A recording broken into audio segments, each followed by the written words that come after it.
Have you ever wondered who has the stronger gym leaders, Kanto or Johto? I did, especially after ranking both the Johto and Kanto gym leaders amongst their own individual groups, and I want to try to get to the bottom of that question today. By the way, I know I sound sick. I've had bronchitis for like 3 weeks now, and I'm tired of not really recording that much audio, so please bear with me. The two regions share a common Elite Four, a common champion, and generally have a lot of interaction with one another. I like to imagine that they would have a friendly rivalry with one another, especially amongst the gym leaders, who generally are very competitive personalities. So why not actually pit them against each other? Winner gets region bragging rights until the end of time. I imagine Claire would love that. Also, before I forget, this comment actually inspired this video idea, so thank you again for the idea. Please feel free to leave your own ideas in the comments, I really do read them. Now, I'll go into a bit of a narrative structure later to make this video have a cohesive story, but what are the actual logistics of setting up a tournament like this? My first thought was to have 2 instances of heartgold up at once, with each instance having an identical battle, but from the opposite perspective from one another. In this example, we have Brock versus Faulkner. Then, I can be the intermediary between the 2 AIs and use save states to replicate the AI move on each side of the battle. Sounds great, right? Well, it would be, but there was one problem. The RNG seeds of each battle are not synced, so if a miss or a crit or anything else up to chance happens in one of the battles and not the other, suddenly the timelines are out of sync with one another.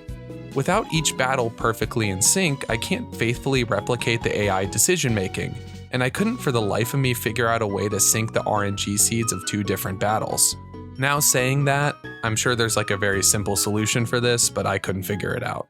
So that idea is out the window. But we have a video here, so what was I able to figure out? Well, thanks to an incredible GitHub creator named P. I think that's how you say it, there is a bot that uses trainer AI to battle in Pokemon Showdown.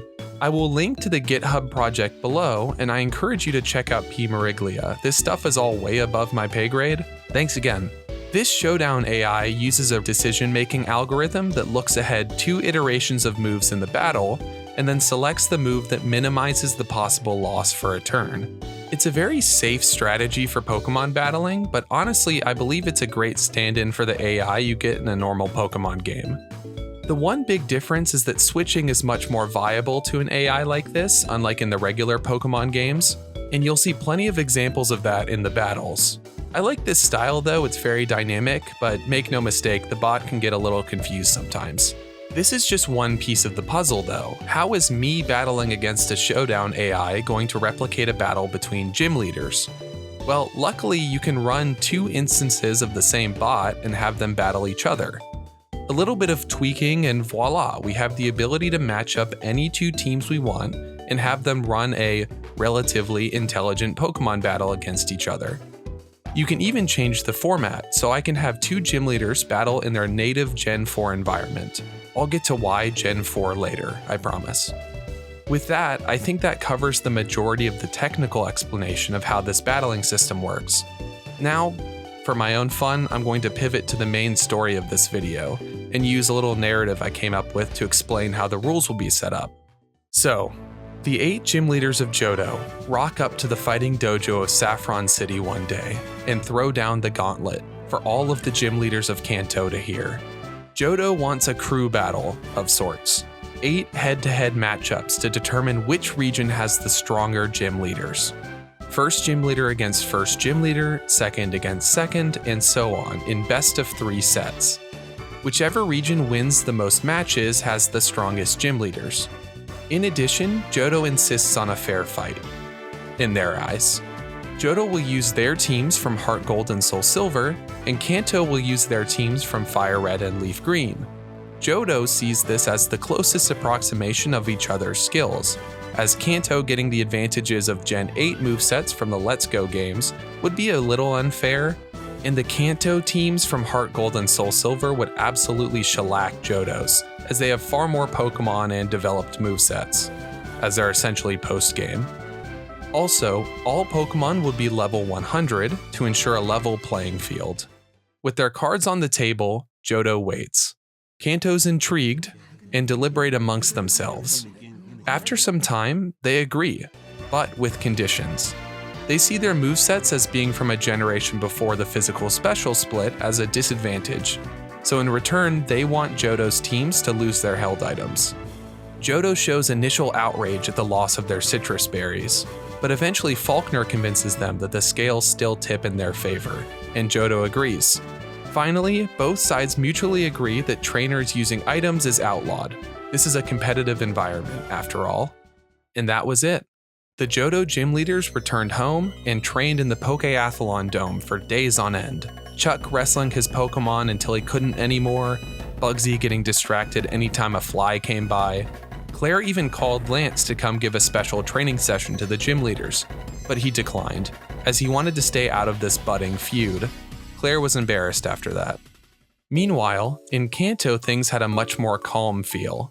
The gym leaders met in the fighting dojo every day as well, but Erica was there mostly to water the plants, and Sabrina kept insisting that she had seen the future, and that they won easily. The only one worried was Giovanni, as he apparently was having recurring nightmares about a water dragon with hydro pump. Weird.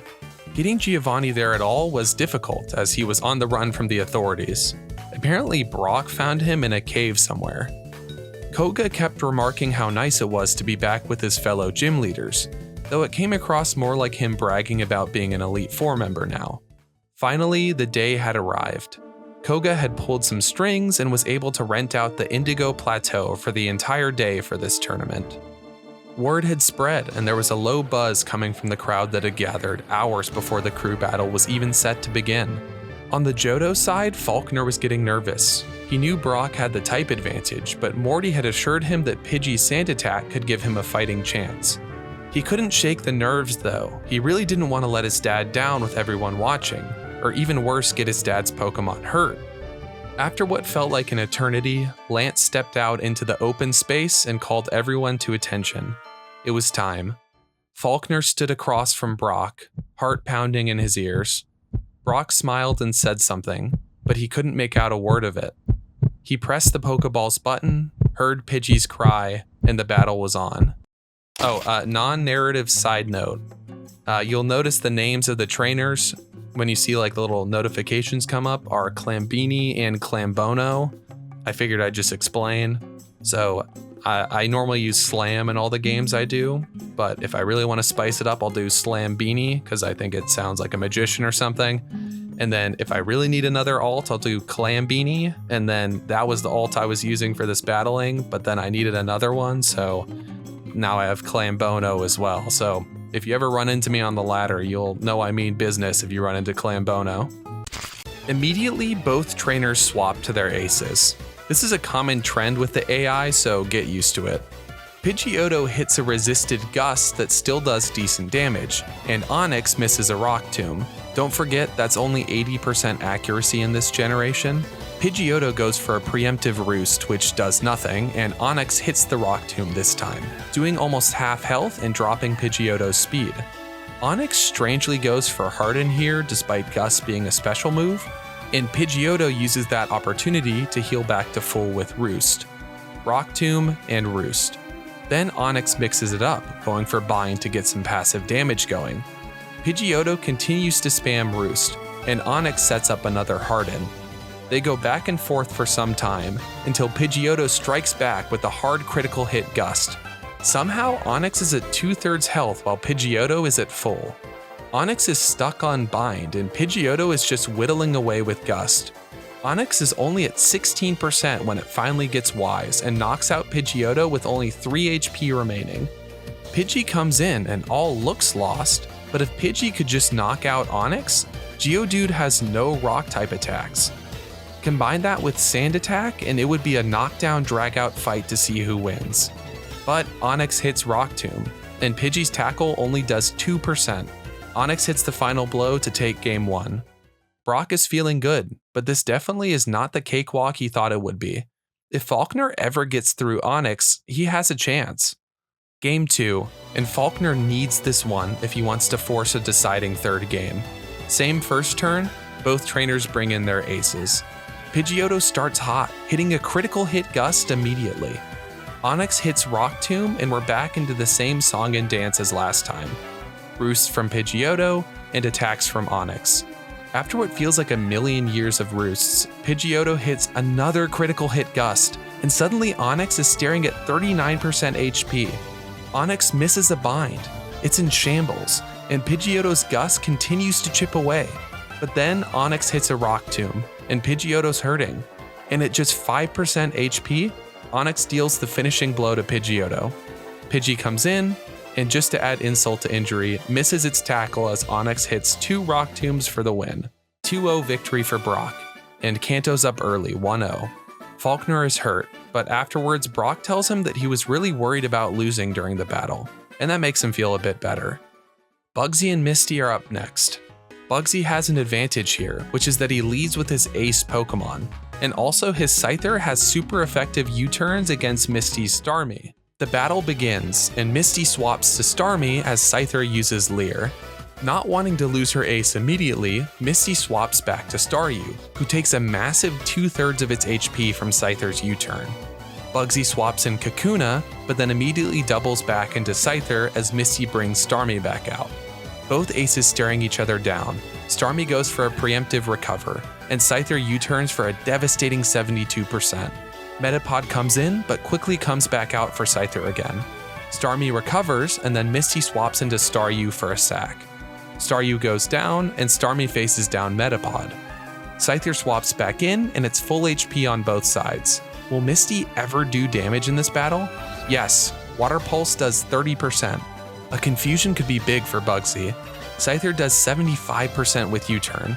Metapod back to Scyther, another 30-ish HP with Water Pulse, but still no confusion. A third Water Pulse and Scyther is down to 12 HP, but no confusion, and Scyther knocks out Starmie. A strange battle all around, as Scyther is the only real player for Bugsy's team, and things got a little too close for comfort there. Bugsy seems shaken a little. He clearly thought this was going to be a cakewalk. Game 2 starts the same way. Swap to Starmie, Leer. Swap back to Staryu, take 3/4 HP from U-turn. Back to the aces, and then a preemptive recover. But this time, Scyther crits the U-turn, and Starmie is down in one shot. Bugsy sighs in relief. Staryu hits one Water Pulse, and then a final U-turn knocks down Misty's team. Misty is surprised. She lost to a kid carrying a butterfly net. It's 1-1 between the regions as Lieutenant Surge and Whitney step up. Surge is almost offended. He fought in the war. What war exactly? I have no clue. If it's in the manga or something, can you leave it in the comments? And he has to battle a little girl? Whitney seems equally offended, but no one is sure why. Turn 1, both trainers swap to their ace. Sound familiar? Miltank Stomp does good damage, but it activates Raichu's static ability. Miltank won't be outspeeding for the rest of the battle. Raichu flinches, of course. Surge sees a potential win condition here and starts going for double teams. A dishonest strategy if there ever was one. Miltank will not be denied though, and hits another stomp. Shockwave from Raichu does about 1/4 damage, and Miltank knocks out Raichu. Voltorb comes out and uses Screech. Miltank continues to defy the odds and hits a huge stomp for more than half of Voltorb's health. Voltorb's Shockwave relatively bounces off, and Miltank finishes it off with another stomp. Pikachu is the last line of defense, and Surge once again goes for double team. Miltank is finally fully paralyzed. Another double team? Could Surge really pull this off? Ooh, Miltank hits a stomp for 80% HP. A third double team, and Whitney opts to heal back to full with Milk Drink. This seems out of reach for Surge, but you never know. More double team gameplay, but Miltank stomps it out, and Whitney takes game 1 losing a net 0 HP. Game 2 starts the same way. Swap to aces, stomp from Miltank that activates static again, and instead of flinching, Raichu goes for a Thunder Wave that doesn't do anything because of static. Double team from Raichu, and a second stomp brings it into the red. Shockwave does 1/4, and Miltank finally misses. The door is open for Surge. Shockwave brings Miltank below half health, but Milk Drink brings it back to almost full. One last Shockwave, and then that ruthless Miltank hits another stomp to knock out Raichu. Voltorb screeches, and Miltank is fully paralyzed. Shockwave brings Miltank close to half health, and this time Stomp does less than half. That's big. Shockwave brings Miltank to about a third health, and Miltank doesn't opt for Milk Drink. A couple of full paras and Surge is in this. But no, Miltank lives another Shockwave and heals back 50% HP. Voltorb tries valiantly, but Miltank keeps healing in the nick of time. Surge sees that his only win condition is evasion, and tries to dodge, but Miltank is on a mission now. Surge gets lucky with some misses and paras, but Whitney plays it safe and heals when she needs to, and Miltank eventually knocks out the Pikachu. Whitney wins 2-0, and Johto's up in the match. As they shake hands after the battle, Whitney whispers something to Surge that makes his jaw clench. No one knows what, but someone in the crowd claims they heard something about a gym leader ranking. The fourth gym leaders step up, and the tone is very different from the previous fights. Erica and Morty seem to have a calming presence, and they both look merely pleased to be there.